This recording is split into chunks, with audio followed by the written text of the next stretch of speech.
crypto warriors, changing our world day by day. The way of the crypto warriors, can't rely on the bankers, no way. Good morning, Bix Weir, roadrule.com with your morning horns. These are sip of chaga coffee. Big announcement last night. The CFTC, the regulator of commodities, came to an agreement with Glencore for manipulating oil markets. $1.186 billion. It beats the JP Morgan silver, gold, U.S. Treasury rigging dollar amount. Oh, bravo. Let's do some victory laps. CFTC. It's so pathetic. In 2015, I wrote an article right here called Glencore Metal Derivatives Conspiracies in the Endgame. 2015, calling out Glencore. This is not anything new. Here's two books. Metalman, 1985. Secret Lives of Marc Rich, the King of Oil. 2009. And now, well, if you don't know who Glencore is, Marc Rich was the largest commodity rigger of all time. He literally controlled every market. He had no nation that could control him. I wrote a big article. I'm going to post this, the very front article, on the Road to Ruta public page. Go check it out because it dives into who Marc Rich is, how he's involved with commodity rigging. He was top 10 most wanted criminals in the world until Bill Clinton pardoned him. His last move when he was president in 1999, pardoned Marc Rich. The depth of the criminality within the U.S. government is shocking. And the reason he pardoned Marc Rich was helping with the strong dollar policy, how to rig commodities officially. So Glencore has been around since the 70s under the name, it was Marc Rich's Rich and Company, I think his name was. And then they split into Glencore and Trafigura. Glencore was the public face. Trafigura was the private face. They worked together, colluded together. I would love to see all the emails between Glencore and Trafigura for the past 50 years.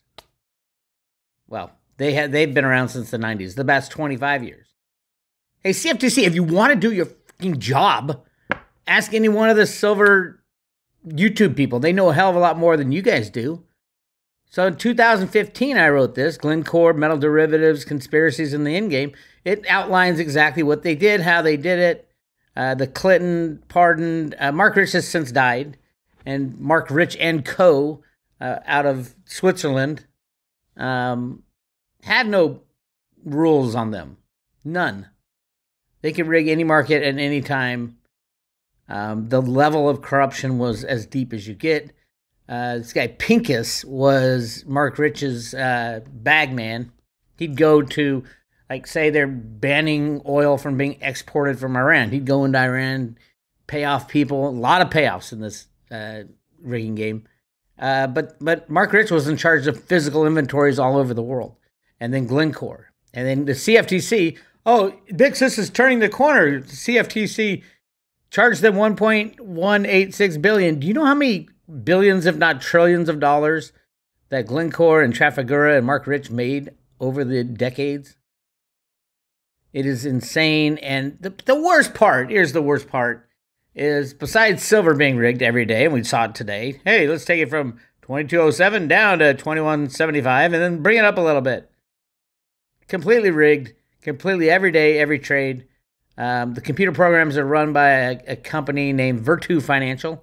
Virtu Financial is an authorized participant, SLV. Works with BlackRock and JP Morgan and Bank of America. There is a secret guy within that gang, and he's not going to be told to the world. I mean, unless you're a private road member, you don't know who it is. And he's a good guy. So I think the ink is already dry on those contracts, and it's being delivered all year. Remember, JP Morgan either had to mobilize or decided to mobilize because Bank of America is an idiot. All that 1.2 billion ounces of silver has got to end up somewhere. And I know who it is. Go to roadtoroot.com. On the private road, you can find out. All right. So, yeah, this is really interesting. Here's what really pisses me off. So the CFTC will announce this thing. And yes, of course, they were rigging the oil markets for decades. The order finds that from as early as 2007 through at least 2018, Glencore sought to increase profits from its physical and derivative oil products trading by manipulating or attempting to manipulate U.S. price assessment benchmarks related to physical fuel oil products, related to futures, swaps, and other benefit Glencore's trading positions. As stated in the order, Glencore personnel engaged in this contact with a specific intent to manipulate the price of fuel oil. Of course they do. What about copper and steel and oil and silver and gold? They just want to do oil right now because it's impacting. We need another. We're tired of blaming Putin for the oil problems. Now let's blame Glencore. But here's the worst part: the statements by the commissioners, how they toot their horn and apply this statement to silver, and you'll throw up in your mouth. This is from the lovely Rustam Benham, the guy who wanted to tamp down silver prices. Okay. When individuals and entities seek to disrupt the reliability of benchmarks, they interfere with the proper functioning of markets that directly impact consumers. Without question, manipulating oil markets can drive up the costs Americans pay at the pump or to heat their homes, or drive it down. What about when they manipulated it down to minus $40, Rustam? Oh, that's okay because it's down. And today, my message to the markets is clear. The CFTC will continue to pursue even the slightest hint of manipulative, corrupt, or fraudulent behavior. Are you fucking kidding me? Let me read that again. And today, my message, this is the head of the CFTC, my message to the market is clear. The CFTC will continue to pursue even the slightest hint of manipulation and corrupt, fraudulent behavior. That's funny. When you say, oh, silver was going too high, we had to tamp down the silver price. How is that not manipulating the price down? Silver just needs to find its fair market value. It hasn't been freely traded in over 170 years. And then not only that, this is just hysterical. Statement by Commissioner Johnson regarding the consent order. Oh, that's the next one I want to talk. Hold on. Here it is. Statement by Commissioner Christy Goldsmith Romero. Remember, they got this stable of new commissioners who know nothing other than they came from the banks that they're trying to regulate. The Commodity Futures Commissioner, Christy Goldsmith Romero, released the following statement regarding charges against Glencore. And you can't make this up. This is actually what she said. Now, look at the CFTC and how much fraud they've allowed. Even Bart Chilton said, hey, we knew JP Morgan was rigging the market back in 2011. But it was a political decision not to stop them. Are you freaking kidding me? And here she is, Christy Goldsmith Romero. You have to say her three names. Quote, at a time when all eyes are on the oil markets, it's critical that the CFTC root out fraud and manipulation that can undermine legitimate supply, demand, and the integrity of physical and derivative oil markets. Today, the CFTC charged Glencore, one of the largest oil traders in the world, with a wide-ranging scheme to manipulate oil markets to increase their profits. The CFTC also charged Glencore with defrauding market participants through corruption, kickbacks, and bribes, and misappropriation of material and non-material information. This impactful case, for which Glencore will pay more than $1.1 billion, exemplifies the capacities and impact of the CFTC's Division of Enforcement, and our strong partnership with the Department of Justice. Are you fucking kidding me? CFTC, you're a joke. So they came down with another ruling. Statement by Commissioner Johnson regarding consent order imposing $10 million penalty each individual and co-founder of BitMEX. This is the crypto things they're going after, although they say that crypto exchanges are unregulated. So it's $30 million total. They find them. You know how much these guys made on BitMEX? It's ridiculous. But this is the part that gets me. This is what they actually say. And apply your mind to silver. The mission of the Commodity Futures Trading Commission is to promote the integrity, resilience, and vibrancy of the U.S. derivatives markets through sound regulation. In carrying out this mission, Congress authorized the CFTC to promote responsible innovation and fair competition in our markets. This case highlights the significance of cryptocurrency derivative platforms operating in the United States, particularly those permitting U.S. customer participation. Such platforms must comply with the Commodities Exchange Act and the Commission's regulations. To remain competitive in global financial markets, our derivative markets must continue to innovate, particularly in emerging digital asset markets. It is imperative, however, to balance responsible innovation with core principles, including consumer protection, transparency, fairness, and the ability for the banks to control it all and make all the money. I added that last part. I hate when they take victory laps. The CFTC commissioners have no idea what they're doing. They could have busted Glencore back. Hell, I wrote this in 2015, Glencore Metal Derivatives Conspiracies and Endgame. It was obvious to everybody what Glencore was doing, what Trafigura was doing, what Marc Rich was doing, what the U.S. government was doing. My tax money pays for these guys to take victory laps on something I solved back in 2015. Here's a book about it from 1985. Here's a book about it from 2009. Don't give me a victory lap that you busted Glencore for something. Pathetic. Anyway, so silver continues to be rigged. This is a chart of silver since I've been in the silver market since the mid-90s. That's what I'm having to deal with. This was the scariest part. You might think, the lows are the scariest time when you're investing in a rigged market with real assets. It's the high points that scare you the most. I remember $50 or $49.99, whatever it was, silver in 2011. And I remember that Sunday night. I was with my buddy and we were on the golf course on the 5th hole. And he said, "Oh my God, silver's just crashed 20% at open in China when nothing was open." I'm like, you see, that's why I've been scared the last couple of weeks. Because they allow it to go so far, they get all the speculators and weak hands in, and then they slam it. I wrote an article on it called Operation Silver Slam, JP Morgan's Operation Silver Slam.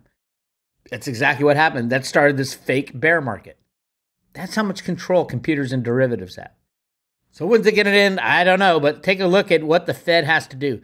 One of my favorite sites is the Federal Reserve Bank of New York dashboard.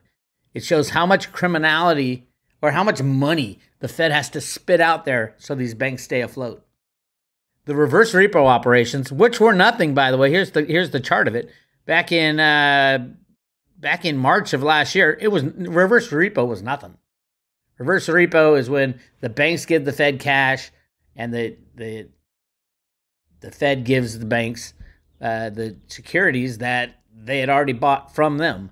It's like a wash, rinse, repeat thing. But look at these numbers. In just over 1 year, we've hit $2 trillion in reverse repos. Without it, the entire system would implode. It's insane. I used to follow the repo market because all the banks had to give the Fed these toxic derivatives because they weren't worth anything. Now the Fed's washed and cleaned them and changed serial numbers and shit and gave them back to the banks. It's insane what happens. But $2 trillion, and this is overnight. It's overnight lending. $2 trillion in overnight lending just so the banks can survive another 24 hours. And here's a real funky one that I don't fully know, but I saw it. I'm like, what the hell? This one. This is $3 trillion, the tri-repo. $3 trillion with a T. $3 trillion. And look at what has happened right in the last couple months. Just boom, exploded higher. And then, of course, I was reading about it a little bit. I go, what the hell is a tri-repo? It's basically the Fed and two criminal banks. In this case, it is Bank of New York Mellon and JP Morgan Chase. Oh, wow. Who would have guessed that? It is insane. The bailouts, these are bank bailouts. $2 trillion. I would say the tri-repo, which is $3 trillion, is bank bailouts as well. Otherwise, they wouldn't do it. Yeah, the people say, no, it's just banks have too much money, too much cash in their pocket. Yeah. Oh, darn. You have too much cash and you're losing money because, I mean, they're still losing money, but this is overnight money. So why do it at all? Why earn a tiny, tiny percentage when you know that inflation is at 8.3%? It's really at 25%. And that's about to change too. The 8.3 is going to hit 9 and it's going to hit 12, and you got to get ahead of it, and no Fed is going to raise interest rates to 15 or 20% again, ever. That's not the game. That would destroy the United States government paying interest on that kind of money. That's where we are, my friends. What am I buying right now? Silver, obviously. Theta, I continue to accumulate and stake. Still at 64% of all Theta. All this craziness that's happened with price volatility, going down, going up, going crazy, hasn't changed the amount of Guardian nodes and, well, validator nodes has gone up. They're like at 25 now. They're going to be hitting 100. The amount of Theta stakes is going to go from 65 to 100% when Apple joins and Netflix joins, because they can save money. They will be looking for ways to save money. And then when Samsung and Sony put a Theta Edge node on every single smart device they have, including phones and TVs and everything like that, and poof, you've got global adoption instantly. That's a download, by the way. Remember, the Theta network. Theta is software that allows a computer, your computer on your desk, to share broadband capacity. Wow, what a concept. And then the economics behind it is, yes, you earn Theta fuel for doing that. For sharing your bandwidth, you're going to earn Theta fuel. That was the whole concept. Incentive to share broadband. And by the way, broadband is massively, massively in trouble. Because everything's going on the internet. Your schooling, purchases. I mean, you can fight it all you want. All you gold bugs who can't handle cryptos, you can fight it all you want. It is the future. And you can participate in the future. Or you can just stay with silver and reap the rewards of 175 years of price manipulation that ends. But the comics won't be open when the silver price runs to $600. For the very simple reason it would destroy the 8 big traders on silver, the silver shorts. It would destroy them. They'd be out of business. Those are too big to fail banks, and poof, there goes the comic. It's coming. The other thing is coming, massive hyperinflation. Gas prices top $9, hit 2008 highs as the EU converges. Of course, gas prices in the U.S. are going to skyrocket because all this liquefied natural gas is going to Europe. Let's help the Ukrainians. Such bullshit. Anyway, so this is kind of another nail in the coffin. We're going to hit 9 to 9.5% is my guess.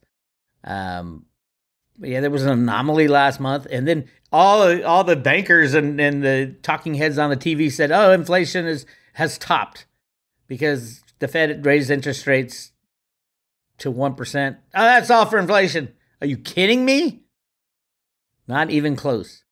So knuckle down. We're got 110 days left till the day I think this shit's going to implode, and in the meantime, there's going to be a lot of implosions.